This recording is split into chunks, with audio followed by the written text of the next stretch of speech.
이거 재밌더라고요.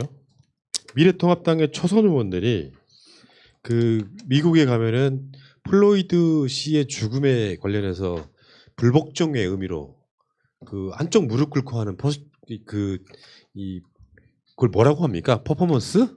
그거를 그 로텐도어에서 했어요. 뭐 차별 반대, 차별 금지 요거에 우리가 지금 플로이드의 죽음에 대해서 항의한다는 표시로 나 그거 보자마자 분노가 확 올라오더라고요. 왜 그랬냐면 우리는 선의로 볼 수는 있어요.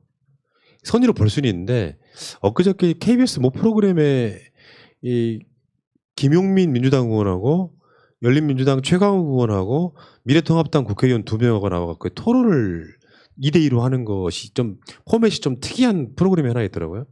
거기 초선들 나와가지고 뭐 씹을씹을 하던데 나는 원천적으로요 이 사람들을 미래통합당의 국회의원 출마해서 당선된 사람들은 기본적으로 좀 믿지 않습니다. 정상적인 사고를 가진 자들이라면 그 당 들어가서 국회의원 할 수 없어요. 근데 언론들은 그 시각으로 바라보는 게 아니잖아요. 미래통합당이든 민주당이든 초선들은 뭔가 깨끗하다고 바라보는 거기서 지금 그 무릎 꿇는 퍼포먼스, 차별 반대 퍼포먼스를 하던데 하는 이유가요. 흑인 차별 금지 등에 대한 아주 단편적인 이야기를 갖고 퍼포먼스를 하는 거예요. 무슨 이야기 할지 알죠? 나머지 알아서 해주세요. 그 미통당의 국회의원들이 인권을 얘기할 때는 가장 먼저 앞세우는 게 나중에 나오겠지만 북한의 인권을 먼저 얘기합니다.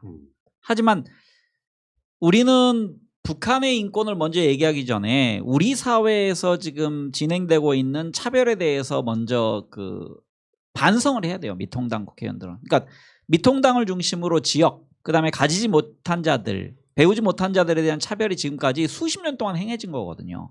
그런 차별에 대해서 지금 개선 의지를 가진 정부가 김대중 정부, 노무현 정부, 문재인 정부입니다. 근데 여기에 계속적으로 발목 잡고 우리가 인권, 그러니까 가장 기본적인 인권은 뭐냐면 먹고 사는 거거든요. 그러니까 특히 사회를 이대로 내버려두면 미국처럼 빈부 차이가 심해져서 미국 흑인들을 왜 골기했을까? 실은 근본적으로 미국 사회가 가지고 있는 차별 때문에 한 거거든요. 그 근본에 있는 차별 중에 가장 대표적인 게 자본의 차이입니다. 그러니까 지난번에 말씀드린 것처럼 미국 백인들은 통계를 내봤을 때 전체적으로 자산이 2억쯤 되고 흑인들은 10분의 1밖에 안 된다. 개인이 가지고 있는 재산이 2천만 원밖에 안 됩니다. 그러면 거기 흑인들 중에 스포츠 스타와 그 랩스타, 연예계 스타를 제외하면 미국 흑인들의 평균은 더 떨어지는 거죠. 그러니까 개인 자산이 1,000만 원도 안 되는. 그러면은 당연히 의료시설에도 못 가고 교육에 대한 접근이 제한되고 실업자도 많고 이런 근본적인 이유가 사회적 불평등에 있다는 걸 알아야 되는데 마치 미국에서 조지 플로이드를 추모하기 위해서 이렇게 퍼포먼스를 하는 것처럼 우리 국회에서 하면 우리가 마치 아이고. 인권의 가장 최천병에 있는 그런 정치인이라는 그런 인상을 심어주고 싶지만 근본적으로는 여기 청년이 쓴 것처럼 차별금지법을 우리나라에서 만들어야 됩니다.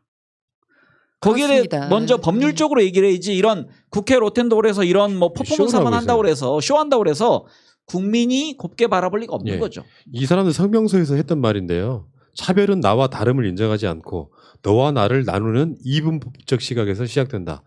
네 편 내 편 가리면서 차별이 시작되며 성, 인종, 지역, 학력, 장애 유무 등에 대한 모든 종류의 차별은 인간의 존엄성을 위협하는 행위다.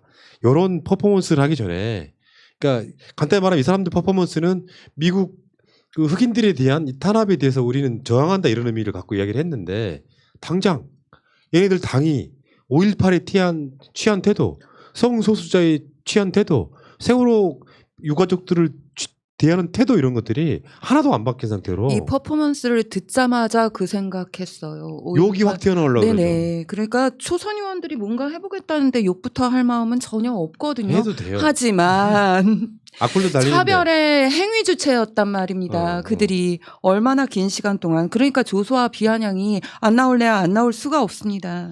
그러니까 한무경 의원 같은 사람이 지금 대구 출신이거든요. 대구에서 계속 공부하고 뭐 거기서 강사했던 사람이기 때문에 저는 이 사람이 진정성을 보여주는 하나의 방법이 있다고 생각합니다. 가장 쉬운 게 일배 금지법. 이거 딱 하나 만들면 이 사람의 진정성은 그러네. 사람들이 계속적으로 평가할 거예요. 혐오의 상징 아니에요. 일베는. 그렇죠. 지금 이런 짓을 하면서 주목은 받겠죠. 무릎 한쪽만 꿇고 이렇게 뭐 항의 차원에서 이야기를 하면 그러니까 나는 이 사람들이 이래서 안 변하는 거라고 생각해요.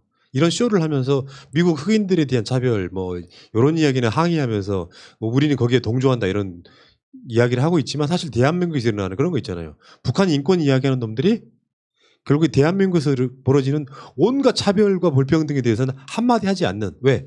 일부러 자신들이 이득과 관련이 있거든요. 이게 진정성 없다는 대표적인 이야기라는 생각이 들었고요. 예, 뭐 그냥 요 관련돼서 뭐 한 말씀 드린다면은 저는 이제 일관성이라는 얘기를 좀 하고 싶어요. 그러니까 이게 이 사람들이 일관성을 갖는 거는 과거에 살아온 삶이 자기의 말하고 일치하느냐. 그러니까 지금 이야기하는 거에 대해서 뭐 과거에 이 사람들이나 지금 미통당 사람들이 이런 걸 인정하거나 해오지 않았던 사람들이기 때문에 이런 걸 얘기를 하려고 하는 거에 일관성이 있으려면은 과거에는 우리가 이러이러한 생각으로 이렇게 하지 않았으나 이건 잘못이라고 인식을 합니다. 그건 잘못했고요. 이제부터는 이게 옳은 판단이라고 생각을 하고 우리 당이 나갈 길은 이거라고 생각하니 이러한 퍼포먼스를 합니다라고 해서 밝혀야 그런 진정성도 인정을 받으면서 이 사람들은 그래 나름의 어떤 주관을 가진 일관성 있는 사람이라 판단을 할 수가 있는데 그런 것들이 없이 그냥 그때 보여지는 쇼적인 기능 또 이런 부분들을 얘기하면서 굳이 보여주는 게 미국의 사례 정도라는 것밖에 보여준다라는 것은 진짜 진정성을 믿어주기에는 너무 허접하다라는 거죠. 그러니까요. 자, 이런 것들이 정치 본질은 아닐 거라고 생각합니다. 장기적으로 봤을 때 22대, 23대 국회에 가면은 미래통합당 부류라도 인간에 대한 기본 A는 지키는 곽상도 따위가 국회에 없는 저는 그런 그렇습니다. 엊그제도 곽상도 했던 멘트 끝내주죠. 뭐 우리 편만 챙기는 외눈박이 대통령은 필요 없다. 외눈박이 대통령이 되어서는 안 된다. 이거 장애인 인권 감수성에 대해서 무슨 차별을 이야기할 자격이 있겠습니까? 이럴 때는요 톤을 좀 더 올려가지고 텐션을 올린 다음에 곽상도를 욕하고 고소를 당하세요. 바로 영웅됩니다. 해보고 싶습니다. 이런 분들이 진정성 보인다면은 개헌에 동참해가지고 200석 만들어주는 것도 뭐 진정성을 믿어줄 근거가 될까는 모르겠는데. 그 핵심은 차별금지법에 대해서 전향적으로 다 찬성하는 거죠. 그게 대한민국에서 미국에 대해서는 막 찬성하고 동조하면서 한국에서는 전혀 하는 짓거리가 다른 미래통합당 초선 의원들 이야기였습니다.